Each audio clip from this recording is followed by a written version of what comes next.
Fala pessoal, tudo bem? Felipe Moraes aqui, hoje gravando do Parque Ibirapuera, um parque que tem uma boa história aqui comigo. Eu passei a minha adolescência, né, pré-adolescência, adolescência até a fase de adulto aqui em Moema, então era muito comum para mim, com meus amigos do prédio, a gente sábado de manhã acordava 8 horas da manhã e vinha todo mundo para cá, jogava bola, andava de bicicleta, andava de patins. Eu não gostava de patins, eu gostava de bicicleta. Jogar bola eu sempre gostei muito, então a gente vinha para cá, tal, e aí, né, fui morar em outros bairros, meio que perdi aqui a conexão. E esse sábado, esse domingo, na verdade, hoje é um domingo de feriado, falei, quer saber? Vou gravar lá no parque, faz tempo que eu não vou naquele parque, vou gravar lá.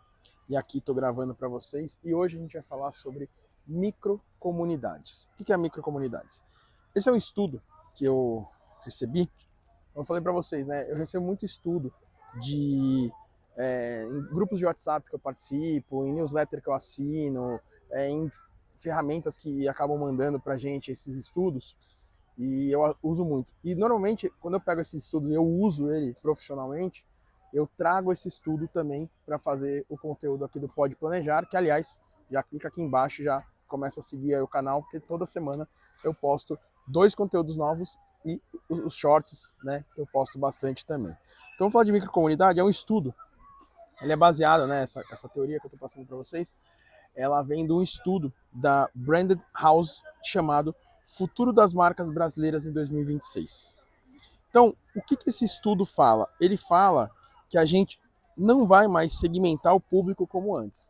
Então, eu sempre falo isso, quem já assistiu palestra minha, já aula ou os meus livros, sabe? Que eu até faço uma brincadeira em aula, que eu falo o seguinte: quando eu dou um trabalho para meus alunos fazerem na aula de planejamento de comunicação, eu dou aula em alguns MBAs e tal, eu sempre falo para eles que o primeiro slide que eu vou ver é o público-alvo. Porque se o público-alvo tá errado, eu já dou 0 na prova, ou no trabalho, né? Por quê?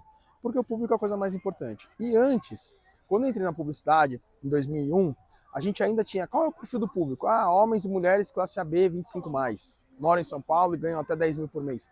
Hoje não é mais assim. Há muito tempo não é assim. E aí a gente começou a ver clusterização, começamos a ver, ah, não, então eu falo com a geração Z, eu falo com a geração X. Eu por exemplo, estou fazendo um material para a geração Z, então estou estudando bastante sobre a geração Z. Estou numa concorrência com uma agência e a gente está, e o foco, né, do público é a geração Z. Então a gente começou a fazer essas clusterizações. Mas hoje, essas micros comunidades, essas micro sociedades, como eu falo, há um bom tempo eu já falo dessa teoria que eu criei de micro-sociedade, e aqui esse estudo fala de microcomunidades, que pelo que eu li é mais ou menos a mesma coisa do que eu falo. Ele fala que a gente não vai mais segmentar o público como antes. Então, hoje, o que ele fala? Que a vida digital aproximou as pessoas pelo mesmo tipo de tensão, desejo e rotina. Então, não é mais homem 25 mais, mas sim um grupo de pessoas que tem um problema, tem um desejo e tem uma rotina. E isso vai agregando. Então, por exemplo, eu estou aqui no Parque Ibirapuera. Enquanto eu estou gravando aqui, obviamente está passando um monte de gente. Olha o sol que tá. São 2h15 da tarde, num domingo. Então, assim, o Parque Ibirapuera tá cheio mesmo. E você começa a ver vários tipos de pessoas. Então, tá passando aqui atrás aqui da câmera. Tá passando uma mãe com um filho, tá passando um casal de namorado, tá passando um casal de homossexuais. Vários tipos de público, né? Tá passando aqui um pai com uma filha, uma família. Então, assim, né, olha aqui atrás o que tá passando. Então, mas por que essas pessoas estão nesse momento agora? Porque elas querem andar. Então, algumas aqui estão porque a sua tensão é porque quer perder peso, a outras é porque o desejo também, porque quer perder peso, porque quer fazer um exercício, porque tá sol, porque, por exemplo, tem uma mulher aqui do lado que tá andando com uma criança, deve ter mais ou menos uns 2 aninhos. Será que ela tá aqui por quê? Porque provavelmente na casa dela tem um monte de coisa para fazer, mas ela quer estar aqui porque aqui no parque a criança vai se divertir muito mais. Então, tudo isso envolve essas microcomunidades. Então, aqui a gente está numa microcomunidade. O que eu posso chegar aqui e oferecer para essa microcomunidade? É isso que a gente faz no digital. Só que o digital acaba sendo um pouco mais fácil para a gente entender essa microcomunidade, porque eu posso criar as comunidades digitais, seja na rede social, seja no WhatsApp, seja no YouTube, seja dentro do site. Eu posso criar. Aqui ela é um pouco mais abrangente, mas é uma microcomunidade. Então, as pessoas se reconhecem por sentimento e por essa intenção. Então, é o que eu estou falando para vocês. Aqui a gente tem um monte de gente que está praticamente com o mesmo objetivo, que é curtir o parque. Como você vai curtir o parque? Então, assim, agora está passando aqui atrás de mim uma menina de bicicleta com o pai e a mãe. Eles estão curtindo com a filha. a cara da menina andando de bicicleta, assim, eu sou pai, eu falo, é maravilhosa. E aí, ao mesmo tempo, tem uma menina aqui que tá fazendo exercício atrás, né? Óbvio que eu não vou filmar isso, né? Exercício. Então, que tipo de coisa que essas pessoas estão fazendo? Como é que elas estão se comunicando, se conectando? É isso que esse estudo traz. E eu acho que foi bem legal eu ter vindo aqui no parque para fazer esse estudo, exatamente para falar para vocês esses exemplos, né? Um casal de namorados passando aqui agora. Exatamente esse exemplo, mostrar como que essas microcomunidades, como que essa tensão, esse desejo, essa rotina se conectam. As recomendações, segundo o estudo, ainda reinam como fontes mais confiáveis para consumo, e o digital potencializou isso. Então é o que eu falei. A gente está aqui numa comunidade do Parque Ibirapuera, nesse quarteirão aqui que eu estou gravando, a gente está numa comunidade. No digital é mais fácil eu entender essa comunidade, porque as pessoas vêm até mim através de um desejo. Então quando eu, como marca, entro numa comunidade e falo, olha, comprem essa caneta aqui, porque essa caneta é legal, eu sou a marca dona da caneta, é uma coisa. Quando o Pedro tá na comunidade e fala, pessoal, acabei de comprar essa caneta, ela é maravilhosa, ela é uma delícia, é outra história. Então as comunidades, isso tem crescido bastante nos últimos anos, essa criação de comunidades, porque a gente consegue trazer uma comunidade para que as pessoas conversem nessa comunidade. E dentro dessa comunidade, eu posso gerar conversas, não vendas. Eu gero conversas, eu gero debates que, bem feitos, bem estruturados, vão gerar a confiança, vão gerar venda, desde que você tenha produto, serviço de qualidade também. Né? Não adianta você criar uma comunidade em volta de uma caneta e essa caneta quebrar, você está aqui escrevendo, de repente eu vou começar a escrever no papel, ela quebra, acabou a comunidade. Então, o filtro humano é a defesa contra o alto impacto de milhares de mensagens publicitárias. Esse é um insight que saiu. Então, olha que legal esse insight. O filtro humano é a defesa contra o alto impacto de milhares de mensagens publicitárias diárias. Acabei de fazer um post no meu Instagram. Meu Instagram é o @FelipeMorais, com I, 2309. Eu acabei de fazer uma postagem que eu fiz uma pesquisa, isso é um dado aberto, todo mundo consegue fazer a pesquisa. A gente acaba recebendo por dia, em média, 4.000 mensagens publicitárias. Por dia, cada um de nós. Seja Instagram, seja... Instagram não, mas vamos colocar, abrir mais. Seja as redes sociais, seja site, seja você andar na rua. Eu lembro quando eu peguei esse dado a primeira vez, eu falei assim, pô, é verdade, se você for parar para pensar, você está andando na rua, você olha um carro, você vê 3 mensagens publicitárias, você vê a marca do carro, né? Você vê qual é o modelo do carro e qual é a segmentação desse carro, ou seja, se ele é um Jetta, ele é um perua Jetta ou ele é um Jetta sedã. Se ele é uma perua Jetta sedã, se ele é uma perua Jetta turbo, então é um Volkswagen Jetta Turbo. Tem três segmentações, que é diferente do Jetta normal, ou a Mercedes 680 CGI e a Mercedes 680 Compressor. Então a gente acaba vendo só nisso 3 mensagens. Então a gente acaba vendo 4.000 mensagens por dia, para vocês terem uma ideia. Esse filtro humano é essa defesa, ou seja, quando eu sou impactado por uma propaganda, eu posso até ter a tendência de clicar naquele banner, clicar naquela propaganda, entrar no site, entrar na loja, querer conhecer um pouco mais. Quando me indicam, é diferente. Ah, Felipe, você está falando uma coisa que é óbvia. Sim, eu estou falando uma coisa que é óbvia. É uma coisa que em 2001, quando eu entrei na faculdade, meu coordenador falou que eu ia estudar 4 anos na publicidade para saber que o boca a boca era a grande propaganda, né? Isso nem existia rede social na época. Imagina hoje o que esse coordenador está falando para os alunos. Mas é algo que as marcas às vezes esquecem. A gente fica pensando em performance, a gente fica pensando em influenciador, e às vezes a gente esquece que o grande canal de comunicação, que é o que mais é efetivo, é o boca a boca. E aí a gente traz esse dado aqui do filtro humano. Bom, microcomunidade, ou microsociedade como eu falo, é quando as pessoas se unem em torno de motivos e interesses compartilhados. Então uma rede social é isso. Quando eu fiz um curso lá atrás, em 2010, na GV, o Marcelo Coutinho, que era o professor, ele falava muito sobre assim, o Facebook não é uma rede social, é um ambiente digital. A rede social ela vem de milhares e milhares de anos, quando as pessoas se reuniam em volta de uma fogueira para conversar. Aquilo era uma rede social. Então a sua sala de aula é uma rede social, o seu trabalho é uma rede social. O Facebook, o Instagram, ele tornou isso uma plataforma digital. Ele pegou esse conceito e transformou numa plataforma digital. Legal. As pessoas se interessam por isso. Então as pessoas se interessam, elas se unem por causas, por dúvidas, pelas marcas, por projetos das marcas, por desejos e pelo entretenimento.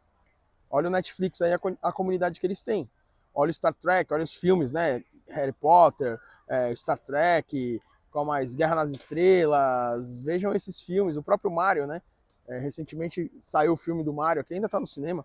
Não sei se a hora que vocês estiverem assistindo esse vídeo vai estar no cinema, mas quando eu tava gravando ainda tava no cinema. Eu fui assistir com meus sobrinhos. Eu tenho um sobrinho de 6 anos e um de 9. E a gente foi assistir o Mario e tinha lá pelo menos umas 8 pessoas adultas, barbados, vestidos de Mario. Isso é uma comunidade. Então, o que esses sentimentos que geram? Então, as pessoas elas entram nessas microsociedades por interesses compartilhados. O que gera esses sentimentos? As comunidades têm uma linguagem própria, elas têm rituais, ela tem informação útil, ela tem critérios para você postar ou não, ela tem pertencimento, ela tem histórias, ela tem ajuda, ela tem reconhecimento e ela tem novos desejos. Se você quiser, lá no Facebook, eu tenho uma comunidade há muito tempo já chamada Presença Digital. Ela tem ali mais ou menos uns 14 mil pessoas. Não é todo mundo que interage, ela é até meio parada, eu não tenho tempo de ficar alimentando. Toda vez que eu faço um shorts aqui ou um vídeo no Pode Planejar, eu posto lá.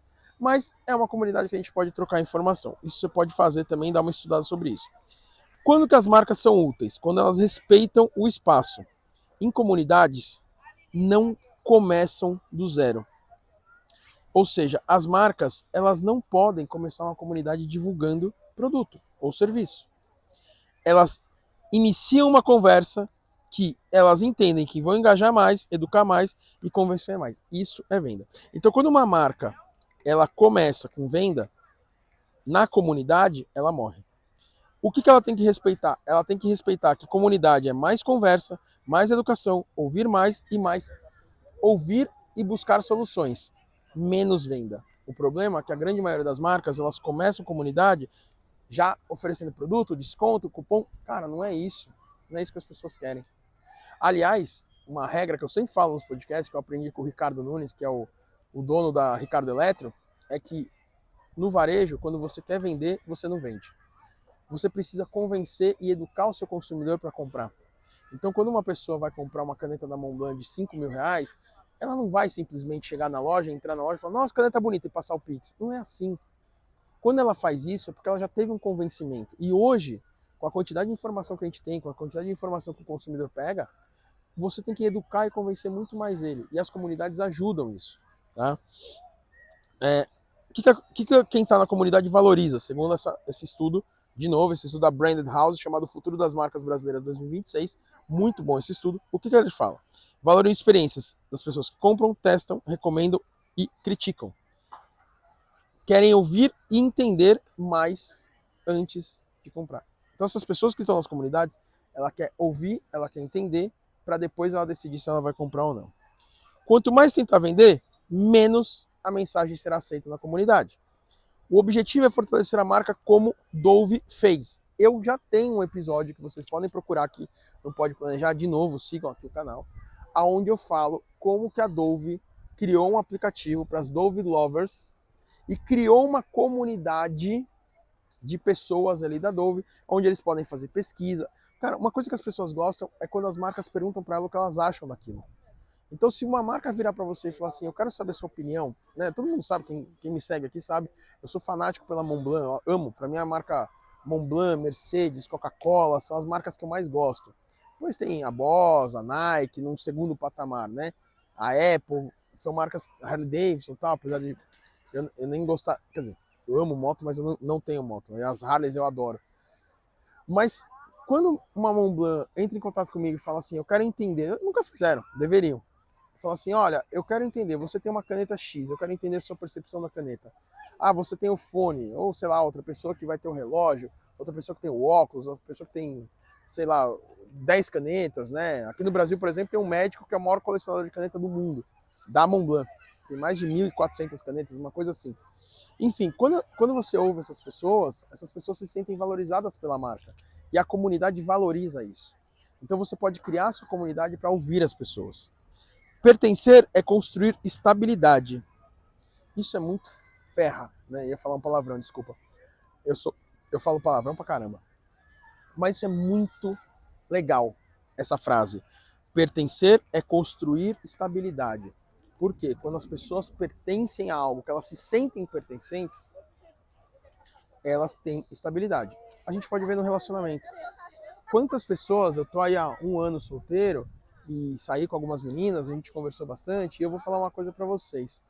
A grande maioria das meninas que eu saí, das mulheres que eu saí, elas disseram que o grande motivo delas terem terminado a relação, e a maioria das que eu saí, ela terminou a relação, diferente do meu caso, que eu terminei minha relação, elas terminaram, elas falaram para mim o seguinte: o que fez eu terminar a minha relação é que eu não me sentia mais pertencente àquele casamento.